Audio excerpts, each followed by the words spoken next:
کام کے شرعی حکام، جو آن لائن کام کرتے ہیں کیا وہ درست ہے؟ اس میں حلال و حرام کی کیا تفصیل ہے؟ طارق صاحب اسلام آباد سے۔ دیکھیں، آن لائن کام کرنا درست ہے، لیکن اس میں اب آپ نے بہت ہی وسیع سوال پوچھ لیا ہے، اس میں تو پورا لیکچر دیا جا سکتا ہے۔ آپ اسپیسیفک کچھ پوچھ لیتے ہیں نا کہ یہ طریقہ جائز ہے یا نہیں، تو میرے لیے جواب آسان ہوتا۔ بہرحال آن لائن ٹریڈنگ میں ایک دو تین چیزوں کا خیال کرنا ضروری ہے۔ بعض لوگ کیا کرتے ہیں، کسی کی کوئی چیز بکوا رہے ہوتے ہیں آن لائن، تو اس میں یہ شو کرتے ہیں ہماری چیز ہے اور ہم سے خرید لو۔ وہ بندہ خرید لیتا ہے، حالانکہ وہ آپ نے ابھی خریدی نہیں ہوتی، آپ کی ملکیت میں ہی نہیں ہوتی، تو یہ عمل ناجائز ہے۔ یا تو آپ دو پارٹیوں کے درمیان کمیشن ایجنٹ بنے کہ میں آپ فلاں کی چیز فلاں کو بکوا رہا ہوں اور میں اس میں اتنا کمیشن رکھوں گا، یا آپ سامنے والے کسٹمر سے یہ کہیں کہ یہ پروڈکٹ ہے، یہ تمہیں میں بیچوں گا اتنے کی، بیچ نہیں رہا، بیچوں گا، بتاؤ تمہیں قبول ہے؟ اگر قبول ہے تو میں تمہیں جو ہے نا وہ کہیں سے بھی پرچیز کر کے بیچ دوں گا، میں تمہیں اتنے کی دوں گا، کہیں سے بھی لا کے دوں میں، بس یہ میرا ہیڈیک ہے۔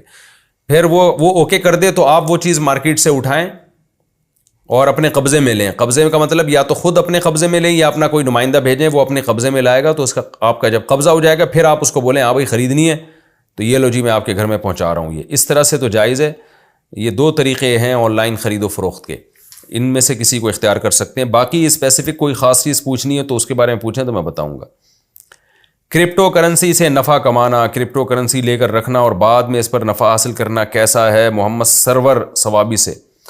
دیکھیں، کرپٹو کرنسی بعض چیزیں ایسی ہوتی ہیں علماء اس میں ماہرین سے پوچھ کے ہی رائے دیتے ہیں۔ کرپٹو کرنسی تو ایک ڈیجیٹل کرنسی ہے نا، یہ نئی چیز ہے، تو ماہرین جو تفصیل بتائیں گے علماء اسی کے مطابق فتویٰ دیں گے۔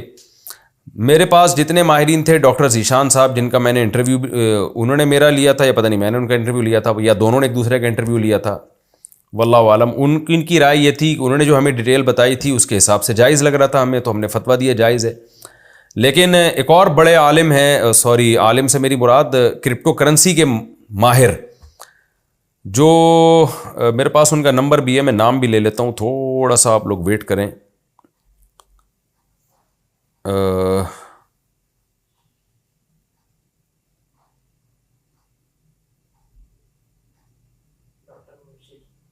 ڈاکٹر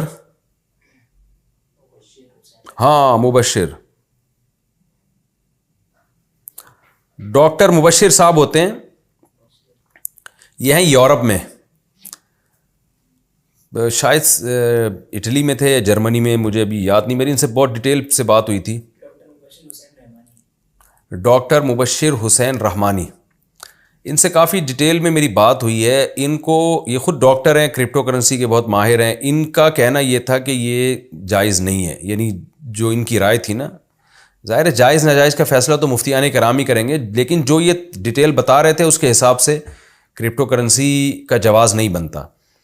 تو اب چونکہ ماہرین ہی کی رائے میں اختلاف ہے، تو اس لیے میں نے اپنے پرانے فتوے سے رجوع کیا۔ ان سے جب میری بات چیت ہوئی، ان کے پوری ڈیٹیل ہے، فیس بک پہ بھی آپ کو مل جائے گی، اور ہو سکا تو ہم اس کا لنک بھی شیئر کر دیں گے۔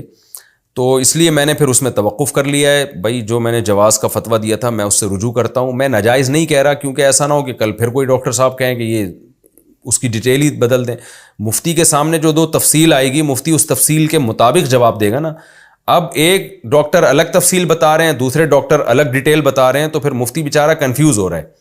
تو اس میں مفتی صاحب کا قصور نہیں ہے، یہ قصور یہ اس جو معلومات ہمیں مل رہی ہیں ان معلومات میں ٹکرا ہوا ہے۔ اس کی مثال ایسے ہے جیسے کوئی میڈیسن ہو، اب لوگ ہم سے اس میڈیسن کے بارے میں پوچھ رہے ہیں کہ یہ دوا حلال ہے یا حرام، تو میں ڈاکٹروں سے پوچھوں گا نا کہ ڈاکٹر صاحب اس کے اجزاء بتائیں۔ اب ایک ڈاکٹر کچھ اور بتا رہا ہے، وہ بتا رہا ہے اس میں سور کی چربی شامل ہے، وہ بتا رہا ہے اس میں فلاں فلاں حرام اجزاء شامل ہیں، دوسرا ڈاکٹر کہہ رہا ہے کہ نہیں اس میں سور کی چربی نہیں ہے، تو مفتی تو کنفیوز ہو جائے گا، وہ کہے گا بھائی ڈاکٹروں کی رائے میں اختلاف ہے کہ اس میں ہے کیا۔ تو جب ڈاکٹروں کی رائے میں اختلاف ہے تو ہم یہی کہیں گے بھائی ہمیں نہیں پتہ اس کے بارے میں۔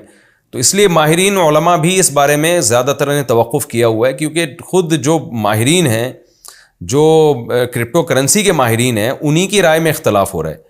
تو اس لیے جب سے ڈاکٹر مبشر رحمانی صاحب سے میرا رابطہ ہوا ہے، وہ اس فیلڈ کے ماہر ہیں، تو اس لیے میں نے توقف کر لیا بھائی جب تک کوئی چیز نکھر کے سامنے نہیں آئے گی 100% کرپٹو کرنسی کے بارے میں، اس وقت تک ہم توقف کریں گے۔ جامعۃ الرشید میں بھی جو جامعۃ الرشید کا آفیشیل فتویٰ ہے، دارالعلوم کرنگی کا جو آفیشیل فتویٰ ہے وہ بھی یہی ہے، اگرچہ جامعۃ الرشید ہی میں بعض مفتیان کرام اپنے طور پہ اس کو جائز کہہ رہے ہیں، لیکن جو جامعۃ الرشید یا دارالعلوم کرنگی کا یا دیگر بڑے اداروں کا جو آفیشیل ایک فتویٰ ہے وہ یہی ہے کہ بھائی اس کے بارے میں معلومات ہمیں جو ہے نا وہ کلیئر نہیں ہے، اس لیے سب نے اس میں توقف کیا ہوا ہے اس میں جب تک۔